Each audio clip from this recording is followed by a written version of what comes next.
Dito sa Papa Dudut Stories, ikaw ay hindi nag-iisa.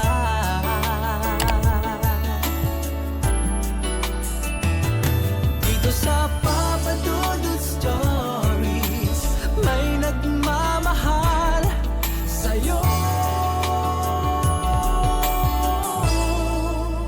Papa Dudut Stories. Papa Dudut Stories. Dear Papa Dudut, sa lahat po ng mga nakatutok ngayon, huwag pong kalimutan mag-like, mag-share at mag-subscribe. Maraming salamat po sa inyong lahat.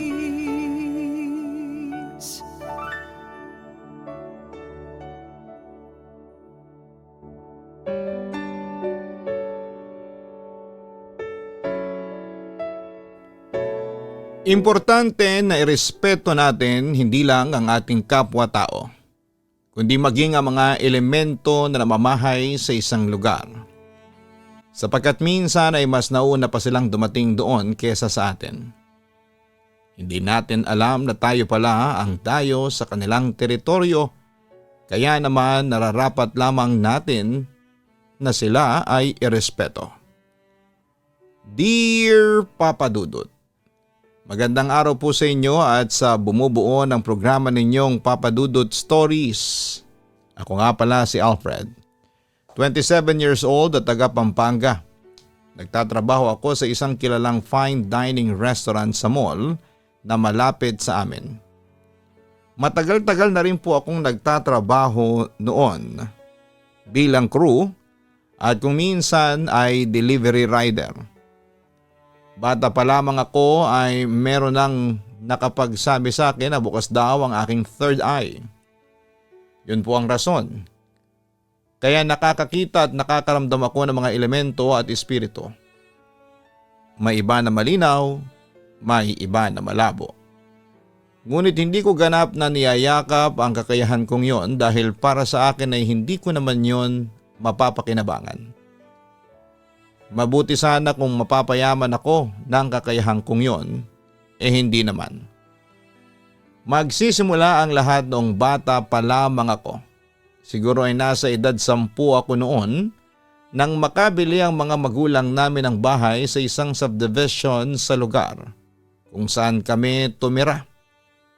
Wala pa kami noon sa Pampanga at neto lang naman din ako napadpad sa lugar na tinitirhan ko sa kasalukuyan.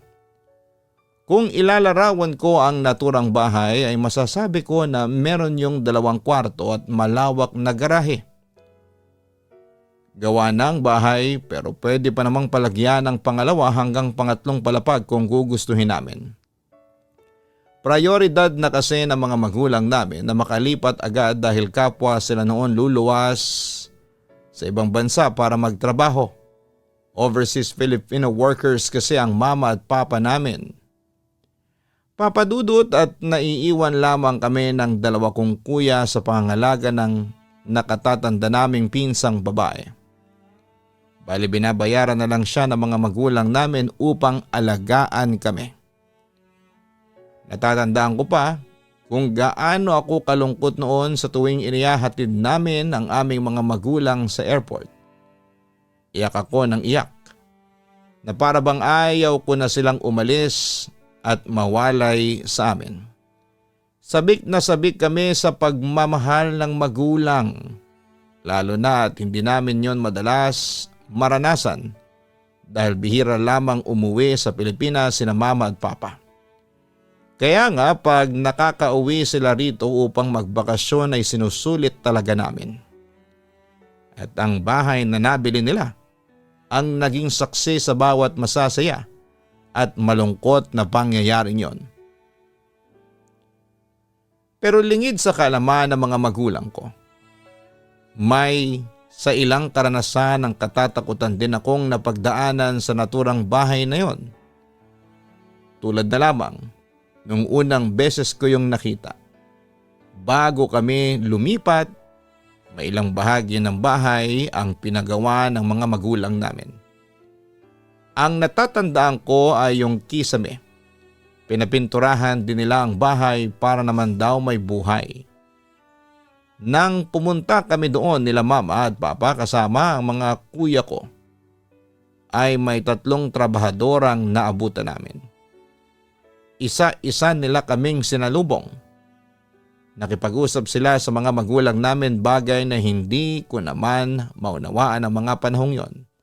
Marahil ay may kinalaman sa pinapagawa nilang kisame o pagpipintura ng bahay. Habang nandun ako, nilibot ko ang aking paningin sa kabuuan ng naturang bahay at sa isang hindi ko maipaliwanag na kadahilanan. Nakaramdam ako ng matinding kilabot, Papa Dudut. Hindi naman mahangin ang mga panahong yon, pero bigla na lamang ako nakaramdam ng panlalamig sa paligid. Mistulan din akong natuod sa aking kinakatayuan kasabay ng paninindig ng aking mga balahibo. Kasunod noon ay nakarinig ako ng mga boses sa tenga ko na para bang may bumubulong sa akin, subalit bigla rin namang nawawala. Hinanap ko ang posibleng pinagmula ng tinig, subalit wala akong nakita. Tapos ay nakaramdam ako ng pagtapik sa balikat. Paglingon ko ay wala namang tao sa aking likuran. Muli akong ginapangan ng matinding hilakbot. Nang may maramdaman akong mainit-init na hininga sa aking tenga at batok. Aandap-andap sa kaba ang puso ko. Kasabay noon ay nanginginig ang aking mga tuhod at nanghihina. "Anong ginagawa mo rito mag-isa?" sabi ng boses ng isang lalaki. Paglingon ko sa pinanggalingan noon ay nakaramdam ako ng kapanatagan ng mamukhaan ko na isa ito sa mga trabahador namin. "Kanina ka pang hinahanap ng mama at papa mo sa loob," dugtong pa niya. Agad na nagsalubong ang aking mga kilay. Tapos ay unti-unti kong napagtanto na wala ako sa loob ng bahay namin. Sa halip ay nasa may malawak na garahe ako ng naturang bahay na kinakaroonan ko. Sa gilid nito ay mayroong kwarto na mukhang bodega at noong tinitigan ko yon, ay nakaramdam ako ng mabigat na enerhiya. Hindi nakasarado ang pinto noon, pero wala naman akong maaninag sa loob nito kundi purong kadiliman lamang. Hindi ko po alam. Hindi ko po namalayan na nakarating na ako dito. Akala ko ay nasa loob ako ng bahay. Saad ko sa trabahador namin. Tinitigan muna niya ako ng ilang sandali at marahil ay sinusuri niya kung nagsasabi ako ng totoo. Subalit sa isip-isip ko ay wala naman akong rason para magsinungaling. "Ano pong meron dyan sa..." Sabay kaming napatingin sa naturang silid na kanina ay tinitignan ko. "Dyan sa kwartong yan. Saka bakit ang dilim? Wala po bang ilaw dyan?" Sunod-sunod na tanong ko. Narinig ko na natawa ang aming trabahador bago sumagot. "Lagi napupundi ang ilaw sa kwartong yan pag nilalagyan namin. Kaya simula noon ay hindi na namin nilagyan. Saka kahit maliwanag naman dito sa garahe, madilim pa rin sa bahaging yan. Ewan, hindi yata naaabot ng sikat ng araw." Sabi niya dahilan para mapatango ako. "Wala namang laman ang kwartong yan. Tambakan lang yan ng ilang pirasong sako ng semento at mga kahoy." Dugtong pa niya. Muli ay napatango ako. Wala na akong planong magtanong pa ng kung ano-ano. Matapos kong marinig na tinawag na ako ni mama. Akba na sana akong lalakad papasok sa loob ng bahay nang mapahinto ako matapos magsalita ng trabahador namin. "Nagpaparamdam din ba sila sa'yo?" saad niya at napalunok laway ako at nag-isip. Sino po?" "Yung mga nakatira sa bahay na ito," sabi niya dahilan para bumalik yung matinding kilabot na nararamdaman ko kani-kanina lamang. Hindi yung dating may-ari kundi yung mga nauna pa sa kanila. Nung hindi pa nagagawa itong bahay na ito. Namamahay na sila sa lugar na ito. At hindi lang iisang elemento ang tinutukoy ko marami sila. Tuloy-tuloy na saad ng trabahador namin at hindi na ako nakaimik ng mga sandaling yon. Muli akong natuod sa aking kinakatayuan at napayo ko na lamang sabay tingin sa semento. Hindi ko alam ang isasagot. Ayaw kong kumpirmahin na may kakaiba akong nararamdaman kani-kanina lamang.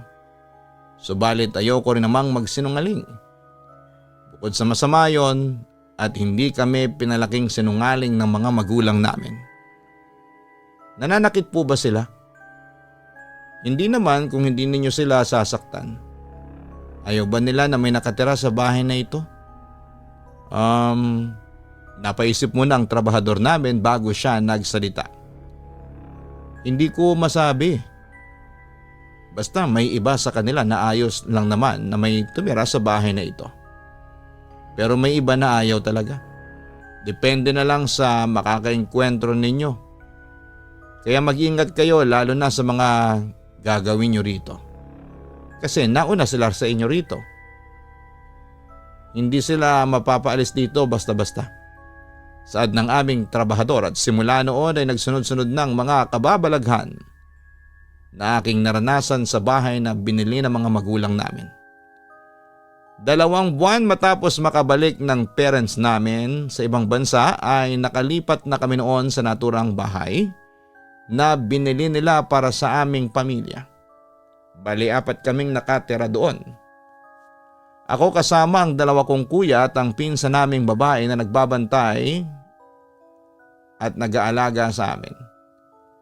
Ang bahay na nabili nila mama at papa ay may 2 silid.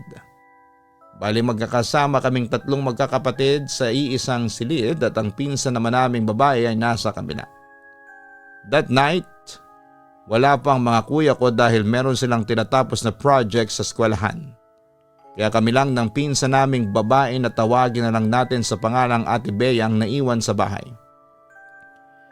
Bali nagluluto noon si Ate Bea ng hapunan namin samantalang nakaupo naman ako sa sofa sa aming sala at nanonood ng telebisyon.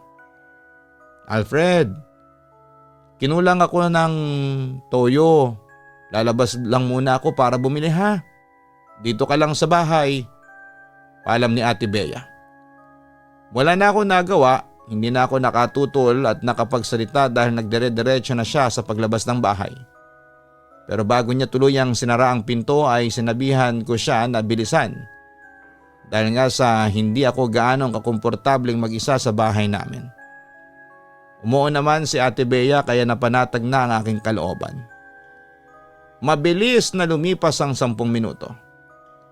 Nakaramdam na ako ng pagkainip sa pinapanood ko kaya pinatay ko na ang aming telebisyon. Humiga ako sa malambot naming sofa at tumagilid na.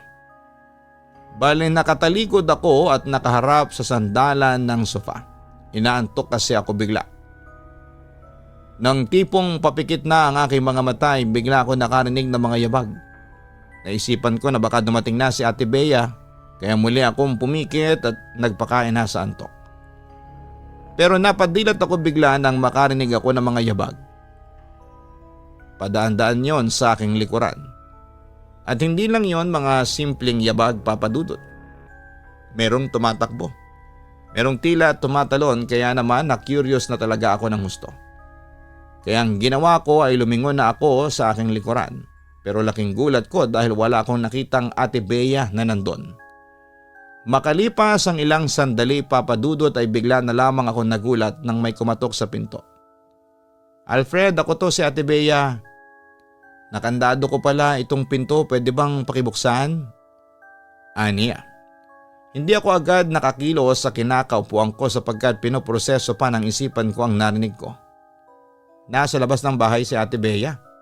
Teka, lumabas ba siya ulit sa bahay tapos sa kanya nakandado ang pinto? Sabi ko sa aking isipan.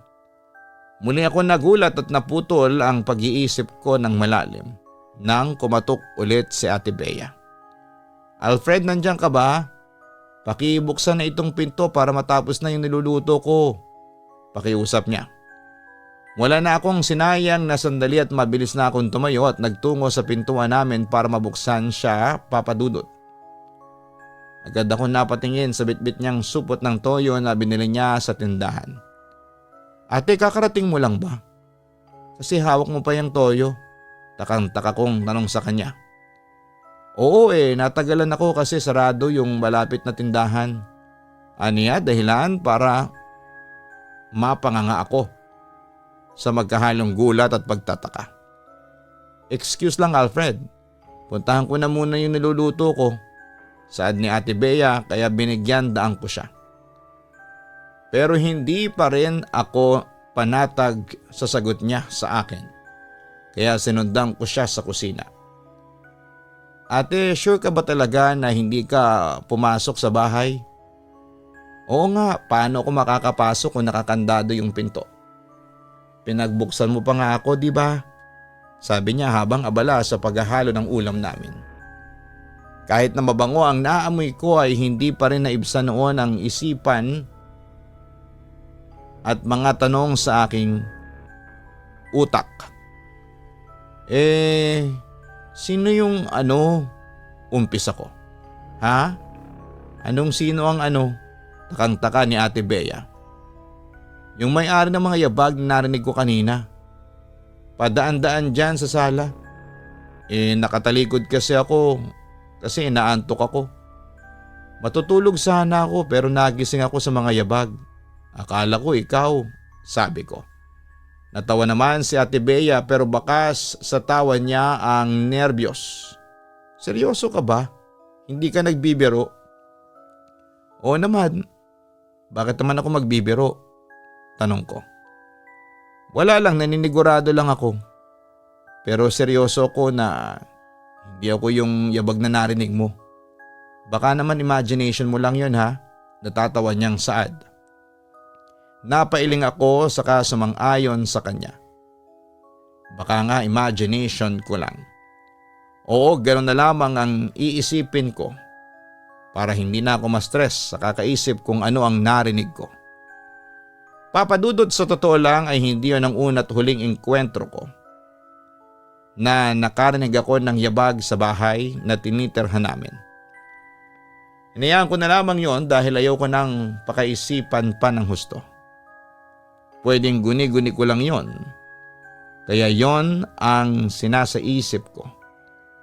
Kaso may mga araw talaga na lumalala ang pagpaparamdam ng kung ano-ano o sino sa bahay na tinitirhan namin. At may pagkakataon na abala ako sa paggawa ng assignment. Tapos bigla na lang mawawala ang gamit ko. Kulang na lang ay baligtarin ko ang mga nasa loob ng bahay namin sa kakahanap noon pero hindi ko talaga makita. Tapos kung kailan sumuko na ako at pinagpabukas na lang ang lahat, nang paghahanap ay bigla na lamang lilitaw ang naturang gamit na hinahanap ko sa lugar na una kong pinaghanapan ito. Hindi lang yon nangyari ng isang beses kundi marami na. Kaya napasabi na lamang ako na parang minamaligno ako. Takot ako noon papadudot pero andun din yung magkahalong pagod at inis kakahanap. Pero akala ko ayun na ang malalang nangyari o naranasan kong pagpaparamdam sa bahay na tinitirhan namin. Pero nagkamali ako dahil meron pa pala. Nangyari yun noong nagkasakit ng isa sa mga kuya ko. Nang partikular na araw na yon ay nagkasakit ang isa sa mga kuya ko. Tawagin na lang natin siya sa pangalang Kuya Sunny. Mataas ang lagnat niya kaya hindi siya nakapasok sa eskwelahan. Ang Ate Bea namin ang nagbantay sa kanya kaya malaki ang pasasalamat namin sa kanya. Bago ko umalis ng bahay ay alalang-alala ko kay Kuya Sunny. Sinabi ko pa nga na baka kailangan na namin siyang dalhin sa ospital. Pero ang sabi ni Kuya Sunny ay kaya naman niya ang sarili. Alam ko at ramdam kong takot lang talaga siyang magpadoktor. Kaya naman ayaw niya. Mapagtiis kasi ang kuya ko kaya hinayaan ko na lang siya. Sigurado ako na pag hindi na naman niya kaya ay siya na mismo ang magpapadala sa ospital. Papadudot naging maayos ang buong araw ko sa klase. Pero hindi ko akalain na magbabago ang lahat sa pag-uwi ko sa bahay. Ilang di pa bago ako makarating sa gate ng bahay namin ay bumuhos ang malakas na ulan. Nagmadali ako kakatakbo para hindi ako mabasa. Malaki-laki kasi ang patak ng ulan at sigurado na mabilis akong mababasa. Noong narating ko na ang gate namin ay bigla na lamang akong nakarinig ng kumusyon sa loob. Nagtaka ako. Natakot din lalo na noong narinig ko ang boses na pasigaw ni Ate Bea. Kung sino ka man na nasa katawan ng pinsan ko, in Jesus name, umalis ka ngayon din. Aniya, kaya kinilabutan ako. Nagmadali akong pumasok ng gate at nagtatakbo sa pintuan. Pagbukas ko ng pinto namin ay tumambad sa akin ang nagwawalang si Kuya. Habang hawak at pinipigilan ng isa ko pang kuya, si Kuya Abel. Noong napatingin ako sa mukha ni Kuya Sunny ay natakot ako dahil mapula ang kanyang mga mata at galit na galit yon. Papa Dudut, ilang minuto ring nagpumigla si Kuya Sunny sa pagkakahawak sa kanya ni Kuya Abel. May punto na nakawala siya kasi malakas siya, pero mabilis din siyang nahuhuli ni Kuya Abel. Ano nangyayari rito? Ano nangyayari sa iyo, Kuya Sunny? Tanong ko. Nagkatitigan kami ni Kuya Sunny at imbes na mukha ng kapatid ko, ang makita ko ay tumambad sa akin ang pagmumukha ng isang matandang babae. Galit na galit ito at siyang may-ari ng namumulang mata. Pero imbes na pangibabawa ng takot ay tinapangan ko ang loob ko at nilakasan. Nakipagtitigan ako sa naturang matanda na yon at mas galit na sinigawan siya. Kung sino ka mang matanda ka, lubayan mo ang katawan ng kuya ko, ang sabi ko. Umungo noon si Kuya Sunny at mas nagpumiglas pa sa pagkakahawak sa kanya ni Kuya Abel. Umalis ka, sabi sa katawan ng kapatid ko ngayon din, giit ko pa. Huwag mo kong utusan, aniya sa galit na boses. Natigilan ako pansamantala at nag-isip kung paano paalisin ang masamang espiritu sa katawan ni Kuya Sunny. Doon ko naalala yung holy water na nakatago sa kwarto. Palagi kaming may ganon dahil relihiyoso ang mga magulang namin.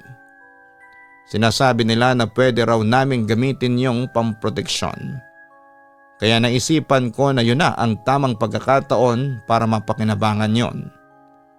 Ate Bea, kunin mo ang holy water sa kwarto ko, dali. Utos ko sa pinsan namin. Bagay na mabilis naman niyang sinunod. Pagkalipas ng ilang sandali, bumalik si Ate Bea na hawak na ang holy water. Agad niyang ibinigay yon sa akin at hindi na kami nag-aksaya pa ng panahon. Nang sandali na isabo yon sa katawan ni Kuya Sunny. Umaalingaw-ngaw ang sigaw ng kapatid ko na nahahaluan ng boses na naturang matanda. Sinabayan ko rin yon ng sigaw ng pagpapaalis sa kanya sa katawan ng aking kapatid. Umalis ka ngayon din sa katawan ng kuya ko, galit kong saad.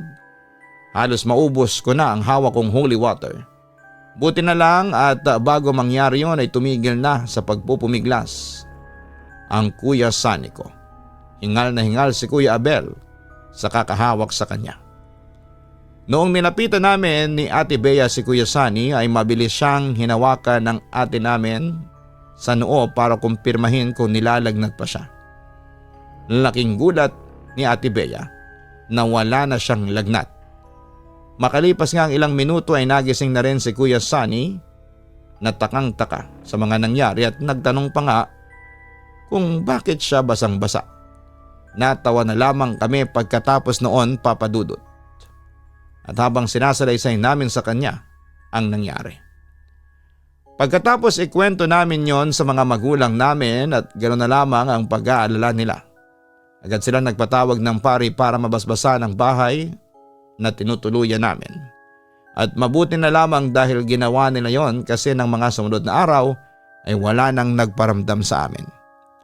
Simula noon ay natahimik na ang bahay namin. Pero hindi ko sinasabi na wala na nagpaparamdam makalipas ang ilang buwan.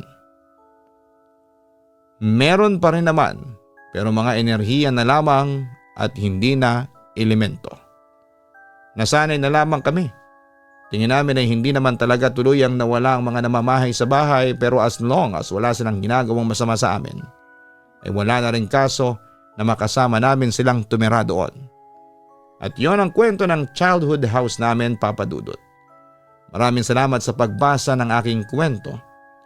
Siyang tunay na minsan, hindi lamang tayo ang namamahay sa isang lugar, kundi meron pang nauna sa atin na madalas ay hindi natin nakikita.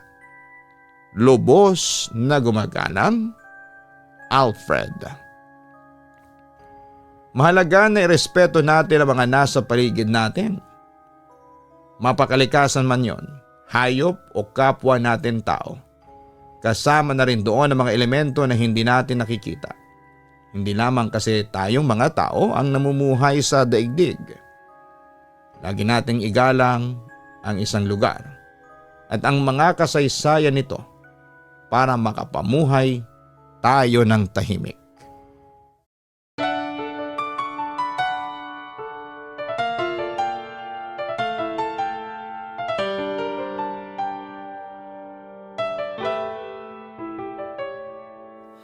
Ang buhay ay mahiwaga, laging may lungkot at saya.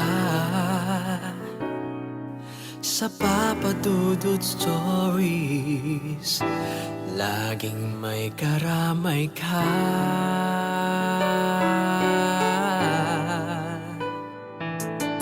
Mga problemang kay bigat, dito ay pakikinggan ka. Sa Papa Dudut Stories, kami ay iyong kasama. Dito sa Papa Dudut Stories, ikaw ay hindi nag-iisa.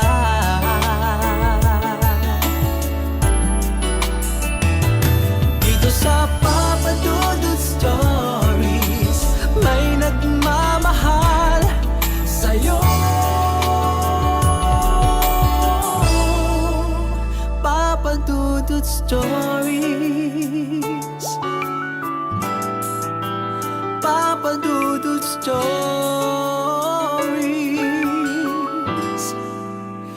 Papa Dudut Stories.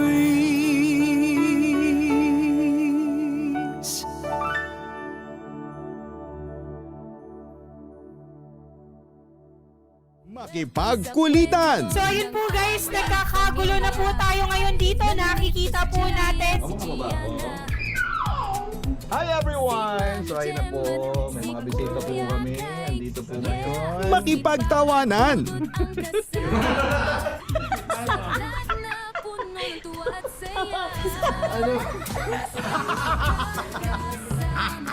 At minsan, makipag-iyakan.